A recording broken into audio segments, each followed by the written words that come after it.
원래 개옥일은 아침에 나와서 오후 4시쯤에 집에 가서 옷 갈아입고 예쁘게 단장하고 나오려고 그랬는데 파킹장 차를 뽑지 못해가지고 가지 못했습니다. 그래서 복장도 이렇습니다. 양해해 주시기 바랍니다. 누가복음 이제 벌써 거의 끝 무렵에 우리가 다 와 있는데요.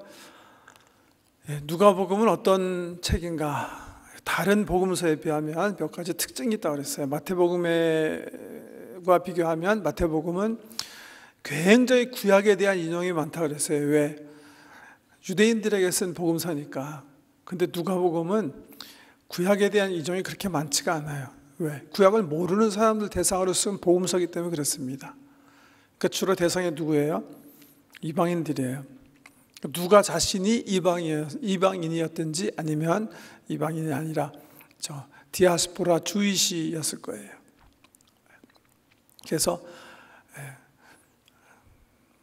유대인 지경을 복음이 넘어서 바울에 의해서 이방의 복음이 전파될 때 누가도 예수 그리스도를 믿고 바울을 따라다니면서 함께 선교하면서 이 책을 썼을 것이다. 학자들이 그렇게 생각하는 거예요.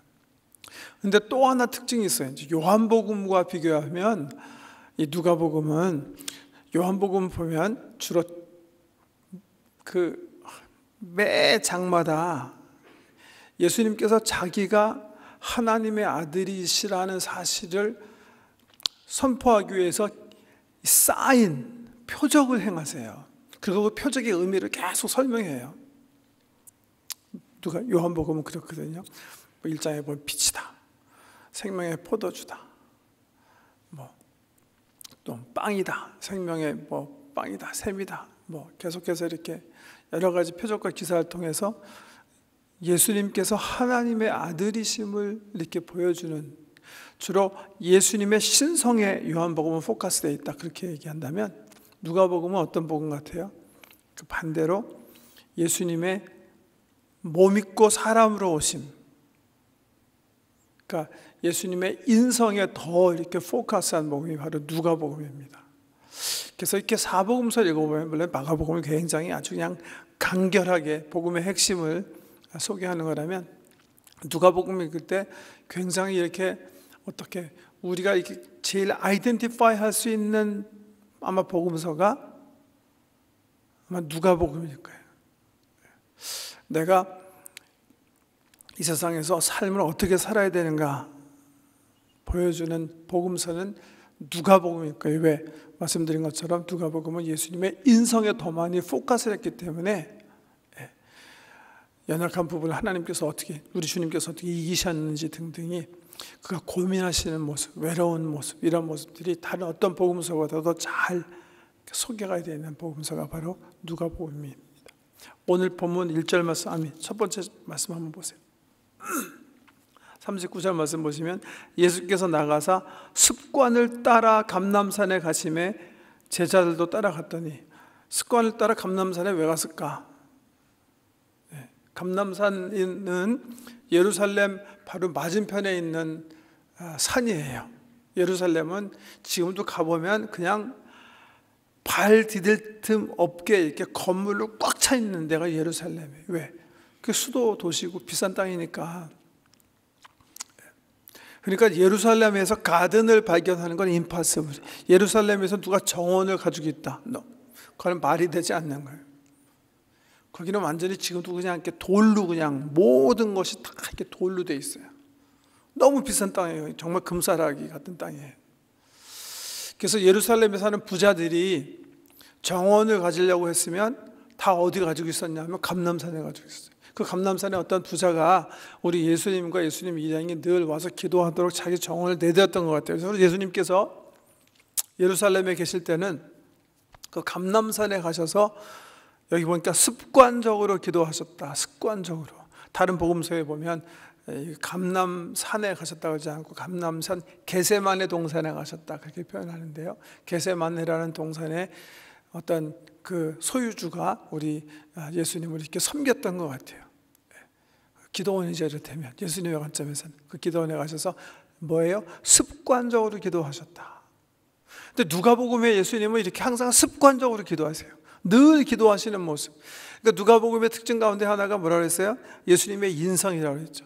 예수님이 하나님이시면 별로 기도 안 하셔도 되는데 온전하신 사람으로 이 땅에 오셨기 때문에 특별히 누가복음은 예수님께서 기도하시는 모습을 아주 그냥 다른 복음서보다도 제일 많이 소개하고 있는 거예요.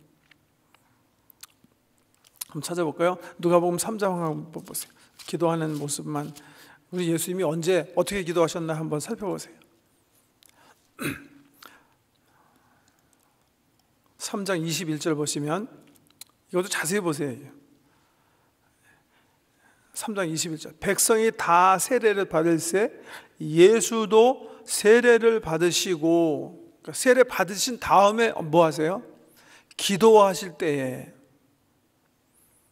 예수님께서 보통 우리는 세례 받을 때 하늘이 열리고 뻥 뭐가 생겼다 그러는데, 누가복음은 그렇게 기록하지 않고 예수님께서 세례 다 받으셨어요. 그리고 나오셨어요. 그리고 어떻게 해요? 기도하세요. 기도하실 때 갑자기 무슨 일이 벌려요? 하늘이 열리고 비둘기 형상의 성령께서 우리 주님께 임하고, 그리고 하늘에서 이제 하나님의 그 사랑의 고백이 들려요. 너는 내 기뻐하는 아들이고, 너는 내 사랑하는 아들이고, 내가 널 때문에 참 기쁘다. 언제? 예수님께서 기도할 때. 누가는 이 말을 꼭 하고 싶어서 이렇게 쓰는 거예요. 아주 자세하게. 다른 복음서들은 그냥 세례 받으셨을 때 하늘이 열렸다 그렇게 얘기하거든요. 근데 누가는 그렇게 얘기하지 않아요. 누가는 세례 받으신 후에 기도할 때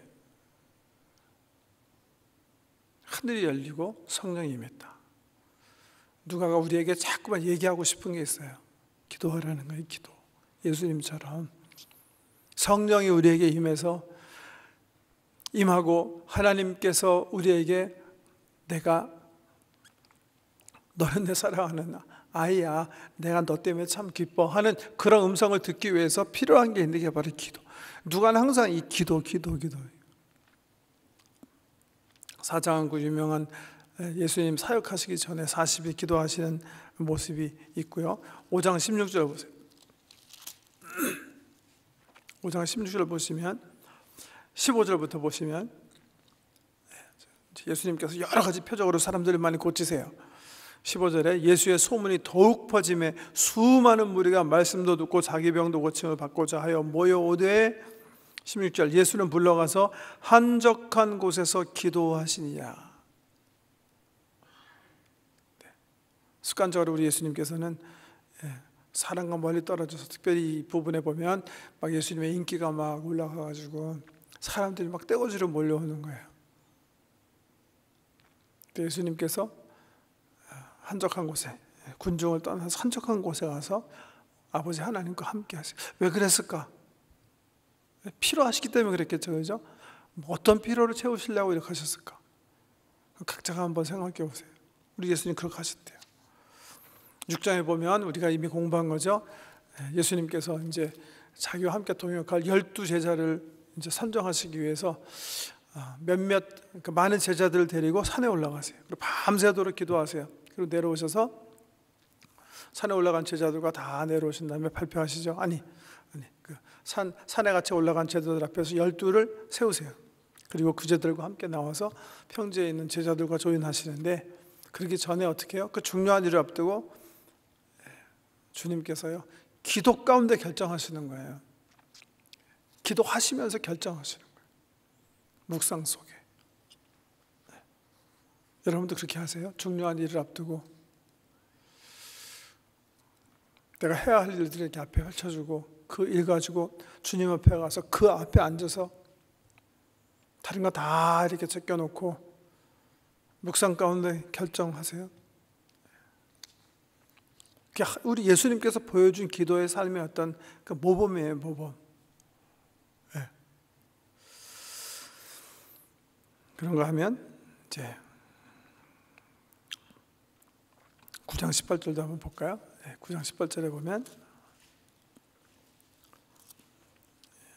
18장 이후에 보면 가이사라 빌립보의 사건인데, 제자들에게 자기에 대해서 물어서 제자들로 하여금 처음 신앙 고백하게 하는 거예요. 예수님, 당신이 하나님의 아들이시고 우리의 구세주십니다. 그리스도십니다. 그 고백하게 하는데 그거 물어보시기 전에 또 예수님께서 기도하시는 거예요. 18절에 보면 예수께서 따로 기도하실 때 예수님은 이 제자들에게 내가 나 누구라고 이제 믿느냐 물어보기 전에도 그 중요한 퀘스천을 앞두고 제자들로 하여금 예수가 그리스도임을 고백하게 하기 전에 기도하시는 그런 모습을 보여주셨고요.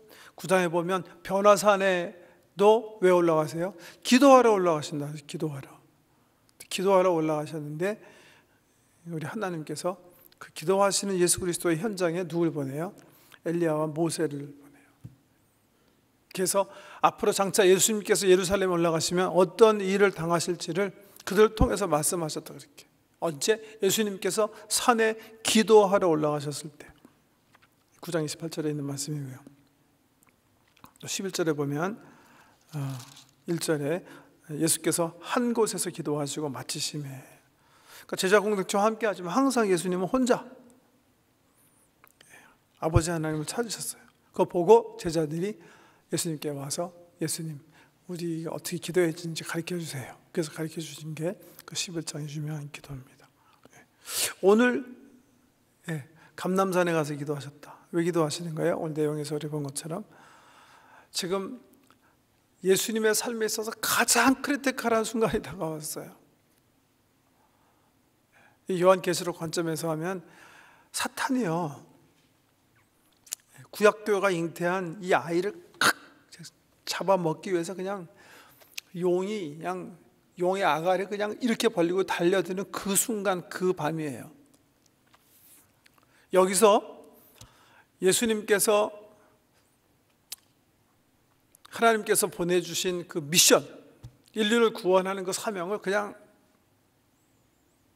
내팽개치고 도망가실 수가 있고 자기 생명으로 그 사명을 감당하실 수 있어요. 그 절대절명의 순간이 다가온 거예요. 사탄은 자기 아가리를, 용의 아가리가 그냥 활짝 벌리고, 예수님은 정말 절대절명의 그 삶의 위기의 순간, 이제 불과 한 10시간, 12시간 후에는 예수님께서 이제 그 십자가에 달려 피 흘리시고 가장 그 비참한 그 수치를 당하셔야 되는 그런 순간이 지금 다가오는 거예요. 여러분, 그런 순간에 여러분 뭐 하시겠어요? 여러분 아시는 대로 이 십자가형은 정말 끔찍한 사형제도예요.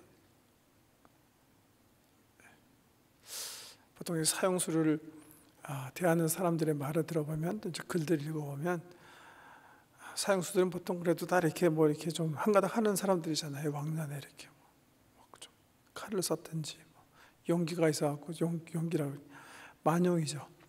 남을 죽였든지 정말 그런 사람들 아닙니까? 그래서 그런 사람들은 남도 벌써 몇 명 죽였기 때문에 자기가 죽음을 대할 때는 굉장히 이렇게 대범하게 대할 거라고 생각할 수가 있겠는데 전혀 안 그렇답니다. 실질적으로 사형수들이 사형일을 받아놓고 그 날짜가 다가오면요, 정말 제정신이 아니래요. 자기도 모르게 막 밑줄이 이렇게 막 소변, 대변을 가리지 못하는 현상이 일어나고요. 그 죽음이라는 그 현실 앞에 그 영혼이 막 공포에 막 쌓여가지고요, 거의 그냥 정신 이상처럼 되는, 정말 많은 그 사형을 받기까지도 정말 뒤에 영적으로 정신적으로 많이 서포트하자면 안 될 정도로 막 영혼과 몸이 그냥 자기 상상한 거랑 전혀 다르게 움직여요. 시절에 여러분 가운데 그런 경험을 해본 적이 있으신지 모르겠는데, 병원에서 의사가 당신 이제 몇 년밖에 살지 못합니다, 혹은 암입니다, 이런 터미널 illness에 대한 어떤 그런 선고를 받으신 적이 있을지 모르겠는데요, 보통 사람들이 그렇게 얘기하죠, 전문가들이. 그런 선고는 받아보지 않으면 몰라요. 우리 마음이 어떻게 움직이는지 몰라요. 받아보기 전에는 나 이렇게 받을 거야. 나는 이렇게 말하고 이렇게 생각할 거야. 그렇게 잘 준비했다고 생각하는지 모르겠는데 실질적으로 그런 일이 닥치면 내가 준비한 거와는 전혀 상관없는 방향으로 내 몸과 마음이, 생각이, 영혼이 움직이는 그 죽음이라는 현실 앞에 그런 아주 크리티컬한 순간이 지금 예수님께 다가온 거예요. 그리고 정말 사람들이 그 당시에 받을 수 있는 가장 모멸적인 십자가의 형을 이제 예수님께서 받게 되시는 거예요. 그때 예수님께서 하신 건 뭐예요? 자기 습관에 따라 감람산에 가셔서 기도하시는 거예요. 왜 예수님께서 기도하셔야 했을까? 40절에 보면 제자들에게 이렇게 얘기하신 게 나오네요. 뭐라고 얘기하셨어요? 유혹에 빠지지 않게 기도하라. 예수님도 여기에 빠질 수 있으셨을 거예요. 왜? 우리가 똑같이 육체를 입고 이 땅에 오셨기 때문에 두려우셨을 거고요. 무서우셨을 거예요. 생각만 해도 몸서림쳐지는 그런 아픔, 고통 이런 것 때문에 전율하셨을 거예요. 자기 육체가 요구하는 대로 하나님의 뜻을 버리고 우리 예수님도 자기 육체가 요구하는 대로 자기 마음이 딕테이트하는 대로 그 십자가를 버리고 도망갈 수 있었어요. 예수님도 이기셔야 했어요. 그렇기 때문에 어떻게 해요? 그 유혹에 빠지지 않게 하기 위해서 어떻게 기도하신다 그렇게 얘기하시는 거예요. 여러분, 사탄이 우리에게 주는 유혹이 때로는 정말 산같이 크게 보일 때가 있어요. 그럴 때라도 아무 걱정하지 마시고 예수님께서 십자가 두시고 기도하셨던 것처럼 십자가 겟세마네를 만드시는 거예요. 엎드리시는 순간을 갖는 거예요. 하늘의 도우심을 구하는 거예요. 내 힘으로는 안 되거든요. 성령의 도우심이 필요하거든요. 내 힘으로 되는 거 없습니다, 여러분. 엎드려서 그렇지만 내가 주님께 성령의 도우심을 구하면 주님은 은혜 가운데 우리가 필요한 그런 힘과 능력을 주실 줄 믿으시기 바랍니다. 마찬가지에 내가 아무리 내 머리로 생각하더라도 어느 쪽으로 가야 될지는 몰라요. 이 사람에게 물어보고 저 사람에게 물어보고 그래도 이거 같기도 하고 저거 같기도 해도 몰라요. 그때 야고보서 1장에서 주신 말씀처럼 어떻게 해요? 엎드리셔야 되는 거예요. 형제들아 너에게 여러 가지 환난이 다가오더라도 이상한 거 당한 것처럼 생각하지 말고 어떻게 해요? 엎드려서 지혜를 구하라는 거예요. 그러면 후하게 늘 우리 구하는 것보다 후하게 주시는 하나님께서 우리에게 필요한 신령한 지혜를 공급해 준다 약속하셨거든요. 그걸 믿는 거예요. 그걸 믿는 거예요. 앞에 크라이시스가 터지고 위기가 다가오고 그 시험의 바람이 불어왔을 때 그냥 믿습니다. 이 시험을 그냥 뽑아서 날아가게 해주십시오. 이 문제가 사라지게 해주십시오. 그렇게 기도하는 거 어떻게 보면 성경적인 기도가 아니에요. 성경에 보면 뭐라고 기도하라고 그랬어요? 지혜를 구하라고 그랬잖아요. 성령님께서 지혜를 공급해 주시니까 우리가 그 시험을 이기고 그 고난을 이길 수 있는 그 길을 성령님께서 보여주시고 알려주시겠다고 하셨으니까 그 약속을 붙잡고 그 지혜를 구하는 거예요. 지혜요. 우리 예수님께서 그냥 이 목회 사역 가운데 가장 큰 그 유혹인 십자가, 이 엄청난 시험이 다가왔을 때 다른 거 하지 아니하시고 우리 주님께서 겟세마네 감람산에 가셔서 기도하셨다는 걸 기억하시고 삶의 어떤 위기, 어떤 어려움이 다가오더라도 두려워하지 말고 꼭 주님 찾으신 여러분 되시길 주님으로 축복합니다. 42절에 보면 우리 예수님께서 어떤 내용으로 기도하셨는가가 소개가 되어 있어요. 아버지여, 만일 아버지의 뜻이거든 이 잔을 내게서 옮기시옵소서. 그러나 내 원대로 마옵시고 아버지의 원대로 되기를 원하나이다. 가끔가다가 우리 학생들이 이 부분을 이 사순절 고난주간에 연극하는 거 보면 제가 이렇게 유심히 봐요. 이 구절을 어떻게 기도하나. 예수님께서 어떤 톤으로 이거를 말씀드리셨을까? 이 말씀을 하셨을 때 예수의 마음을 무엇이었을까? 그것도 뭐 여기 말씀에 써있지 않으니까요. 정말 사용하시기 원하신 건가? 하나님 정말 제발 내가 이거 마지막 부탁드리는데 여태까지 많이 말했지만 내가 정말 딱 한 번만 더 말씀드리겠습니다. 이거 하지 맙시다. 그러시는 건가? 아니면 체념하신 건가? 아유, 뭐 맘대로 하십시오. 나는 이제 뭐 그러신 건가? 어떻게 예수님께서 이 기도를 하셨을까요? 어떤 마음의 상태였을까요? 이 기도가.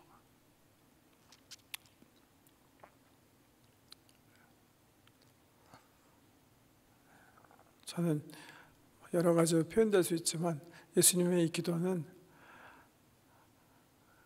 아들이 아버지를 온전히 신뢰했기 때문에 아빠가 인도하는 데라면 내가 기꺼이 가겠습니다. 그 신뢰의 기도였을 것이다. 그런 생각을 해요. 아버지, 나는 아버지의 뜻을 믿습니다. 힘든 거지만 아버지의 사랑을 믿습니다. 그리고 아버지의 동행하심을 믿습니다. 하는 그런 어떻게 보면 어려운 가운데서도 확신의 기도였을 거예요. 당신의 뜻이 내 삶 속에 이루어지기 원합니다. 여러분, 우리 삶 속에서도 그런 것 같아요.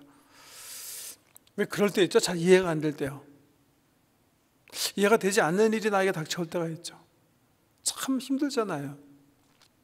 내 사랑하는 사람이 갑자기 그냥 최소한도 율법적으로 이렇게 비교해 보면 열심히 신앙생활하면서 열심히 주님 나라 도모하면서 열심히 살았는데 갑자기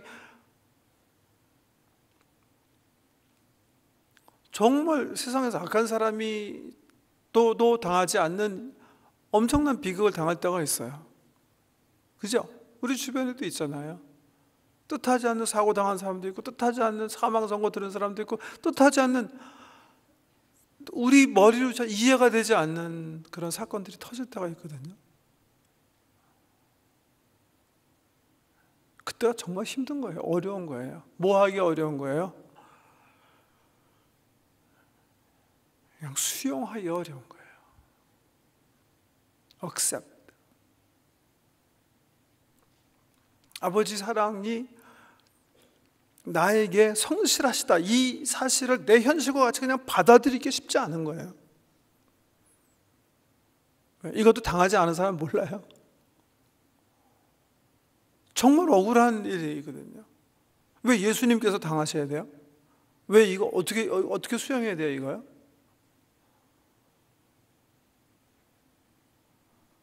우리 삶 속에서 이게 힘든 거예요. 당할 이유가 없는데 당하는 거예요. 예수님처럼. 나는 이런 일이 최소한도 안 일어났어야 된다고 생각하는데 그런 일이 그냥 나에게 다가오는 거예요. 그거 수용하는 게 제일 힘든 거예요. 신앙적으로도 힘든 거예요, 그게요. Why me? What have I done wrong? 내가 딴 사람보다 뭘 그렇게 잘못했기 때문에 그런 기도가 그냥 막 터져 나오는 거예요. 이해가 안 되기 때문에. 그 이해 안 되는 부분을 수용하는 게 정말 힘든 거예요. 그럴 때 정말 Thy will be done. 무슨 말이에요? 내가 주님 다 수용하겠습니다. 수용하겠습니다.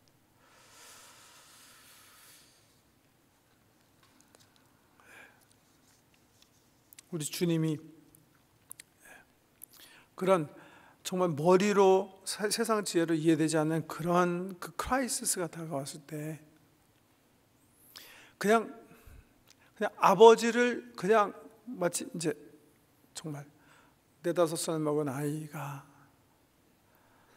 막 거대한 산처럼 지금 생각되고 있는 아버지를 온전하게 신뢰하고 자기 자신을 맡기는 것처럼, 마치 사고난 비행기, 엔진이 망가진 비행기에서 아이가 아버지 의존하고 낙하산 맨 아버지 품에 안겨서 뛰어내리는 것처럼, I do not know what's going on. 내가 지금 내 주변에서 내 삶 속에 무슨 일이 일어나지 모르지만 나는 아버지가 모든 것을 합력해서 선을 이루게 하실 줄 믿습니다. 컴프트 신뢰하는 마음으로 그냥 accept 하는 그런 기도를 예수님께서 들으시는 거예요. 47절 이후에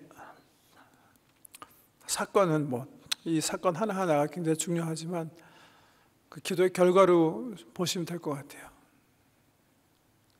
그 결과 우리 예수님께서 어떻게 하시는 거예요? 정말 사람으로서는 상상도 할 수 없는 십자가가 그를 기다리고 있지만, 그를 잡으러 온 사람, 그를 판 사람, 그를 죽이려고 하는 모든 사람을 놀래키는 그런 의연함과 용기를 가지고 십자가를 향해서 걸어가시는 거예요. 그게 우리 기도의 약속 아니에요?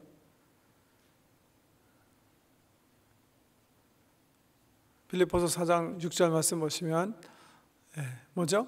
아무 일에도 염려하지 말고 모든 일에 기도와 간구로 너의 아랠 것을 감사함으로 아뢰라. 그리하면 그리스도 예수 안에서 뭐죠? 하나님께서 그리스도 예수 안에서 너희 마음과 생각을 지키시리라. 여러분, 바울도요, 지금 이 글을 쓰면서 어디 있어요? 지금 감옥에 있어요. 감옥에 갇혀 있어요.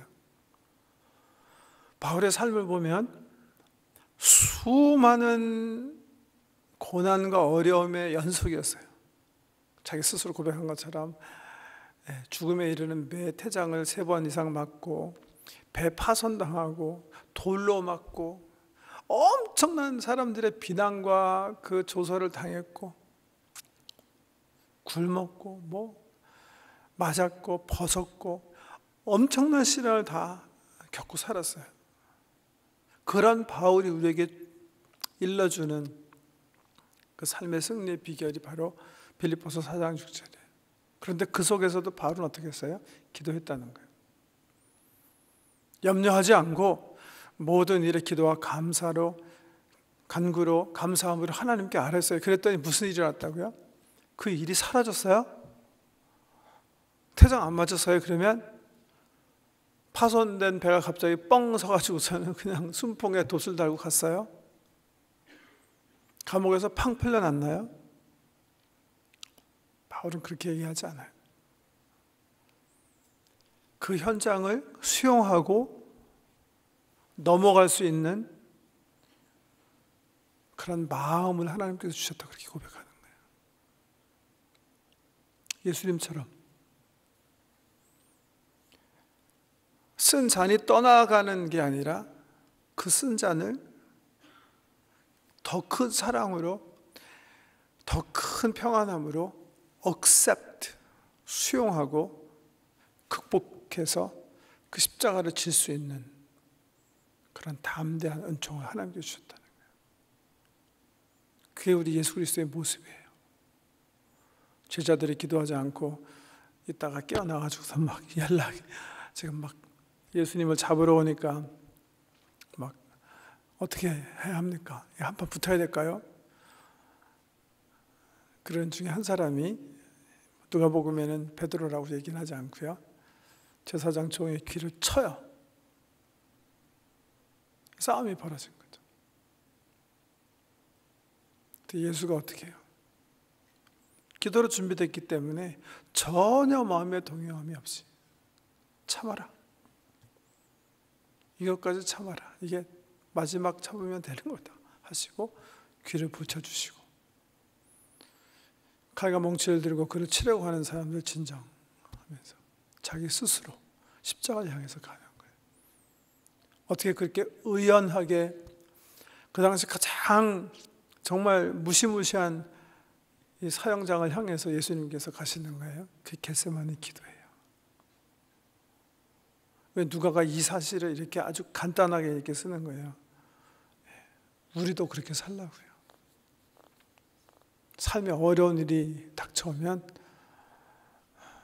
그것 때문에 난 이제 망했다 주저앉지 말고 절망 가운데 하나님께 이거 빨리 없애주세요 라고만 하지 말고, 정말 때로는 이해하지 못한, 내 삶 속에서 이해하지 못하는 정말 삶에 힘든 순간이 닥쳐오더라도 예수님처럼 다윗 비단,